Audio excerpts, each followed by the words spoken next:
वृंदावन शहर में एक वैद्य जी रहा करते थे। उनका मकान बहुत पुराना था। वैद्य जी भी काफी बूढ़े हो चुके थे। वो अपनी पत्नी से कहते कि जो भी तुम्हें चाहिए तुम एक चिट्ठी में लिख दो। और वैद्य जी अपनी दुकान पर आकर सबसे पहले उस चिट्ठी को खोलते, लिखे हुए सामान के भाव को देखते और फिर कन्हैया से प्रार्थना करते कि हे सावरे, मैं केवल तेरी इजाजत से तुझे छोड़कर इस दुनिया में आकर बैठा हूं। तू मेरी आज की व्यवस्था कर दे, उसी समय यहां से उठकर मैं चला जाऊंगा। ये बात वैद्य जी अपने क्लिनिक पर आने के बाद कन्हैया से प्रार्थना करके कहते और फिर सुबह 9:30 से कभी 10:30 बजे वे रोगियों को दवा देकर वापस अपने गांव चले जाते। यही उनकी दिनचर्या थी और यही उनकी जीवनचर्या थी। यही उनके व्यवसाय का सिद्धांत भी था। एक दिन वैद्य जी ने दुकान खोली, फिर चिट्ठी खोली तो देखते ही रह गए। एक बार तो उनका मन भटक गया। उन्हें अपनी आंखों के सामने तारे चमकते हुए नजर आए, लेकिन जल्द ही उन्होंने अपने मन पर काबू कर लिया। आटा, दाल, चावल आदि के बाद पत्नी ने लिखा था, बेटी के दहेज का सामान लाना है जी। कुछ देर सोचते रहे, फिर बाकी चीजों की कीमत लिखने के बाद दहेज के सामान के सामने वैद्य जी ने लिखा कि यह काम मेरे कान्हा का है, कान्हा ही जाने। एक दो मरीज आए, उन्हें वैद्य जी दवा दे ही रहे थे कि इसी दौरान एक बड़ी सी कार उनकी दुकान के सामने आकर रुकी। दोनों मरीज दवाई लेकर जा चुके थे। वे साहब कार से बाहर निकले और राधे राधे कहकर वैद्य जी के पास बेंच पर बैठ गए। वैद्य जी ने कहा कि अगर आपको अपने लिए दवा लेनी है तो आप मुझे अपनी नाड़ी चेक कराएं। उस आदमी ने कहा, वैद्य जी मुझे लगता है आपने मुझे पहचाना नहीं। मैं 15-16 साल बाद आपकी दुकान पर आया हूं। आपको पिछली मुलाकात की बात सुनाता हूं, फिर शायद आपको सारी बातें याद आ जाए। वैद्य जी, मैं 5-6 साल से इंग्लैंड में रहता हूँ। इंग्लैंड जाने से पहले मेरी शादी हो गई थी, लेकिन बच्चा नहीं था।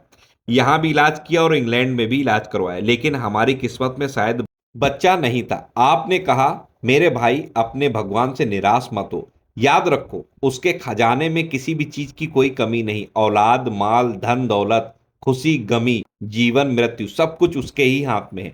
किसी वैद्य के हाथ में कुछ भी नहीं होता। अगर औलाद होनी है तो मेरे सांवरे के आशीर्वाद से ही होनी है। औलाद देनी है तो उसे ही देनी है। मुझे याद है, आप बातें करते जा रहे थे और साथ ही साथ पुड़िया भी बना रहे थे। फिर आपने मुझसे पूछा कि तुम्हारा नाम क्या है। मैंने आपको बताया कि मेरा नाम सतीश है। आपने एक लिफाफे पर कान्हा और दूसरे पर राधे लिखा।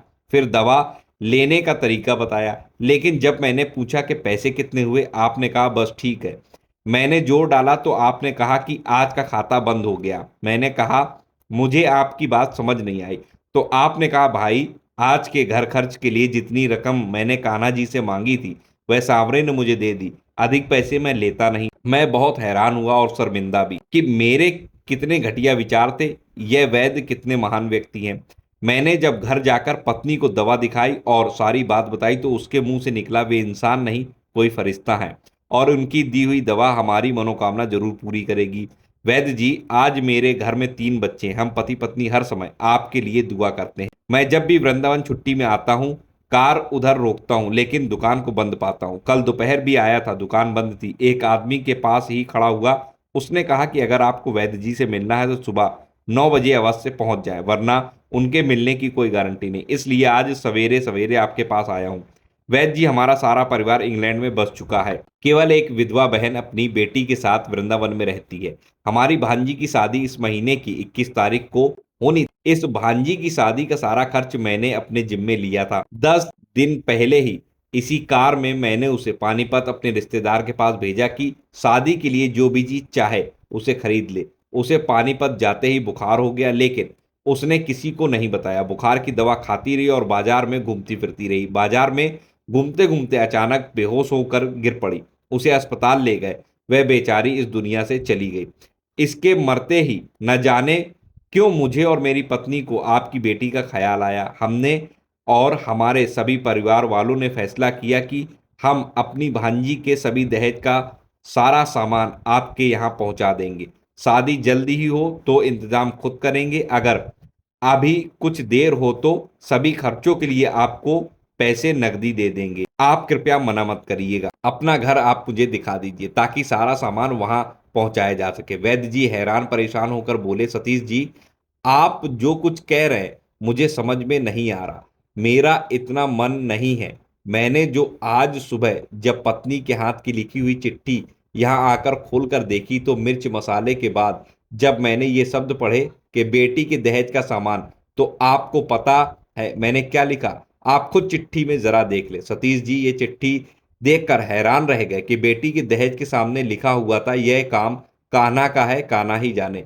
सतीश जी यकीन करो, आज तक कभी ऐसा नहीं हुआ कि पत्नी ने चिट्ठी पर बात लिखी हो और मेरे सांवरे ने उसे पूरा ना किया हो या उस दिन ही व्यवस्था न की हो। वैद्य जी ने कहा, आपकी भांजी की मौत का मुझे सदमा और अफसोस है, लेकिन मेरे सांवरे की कुदरत से बहुत हैरान हूं कि वह कैसे अपने काम दिखाता है। वैद्य जी ने कहा, जब से होश संभाला है मैंने बस एक ही पाठ पढ़ा है, शुक्र है मेरे सांवरे तेरा शुक्र है। तो दोस्तों आपने देखा कि किस तरीके से हमारे कान्हा हमारी सारी चीजों की व्यवस्था स्वयं करते हैं जब हम उनके आश्रित हो जाते हैं। तो आशा करता हूं आज की ये सत्य घटना जो कि वृंदावन की आपको पसंद आई होगी। वीडियो अच्छा लगा हो तो लाइक करिए, चैनल पर नए सब्सक्राइब कर लीजिए, कमेंट में जय श्री राधे कृष्ण जरूर लिखिए, इस वीडियो को ज्यादा से ज्यादा शेयर करिए। मिलता हूं अगले वीडियो में नई जानकारी के साथ, तब तक राधा वल्लभ श्री हित हरिवंश।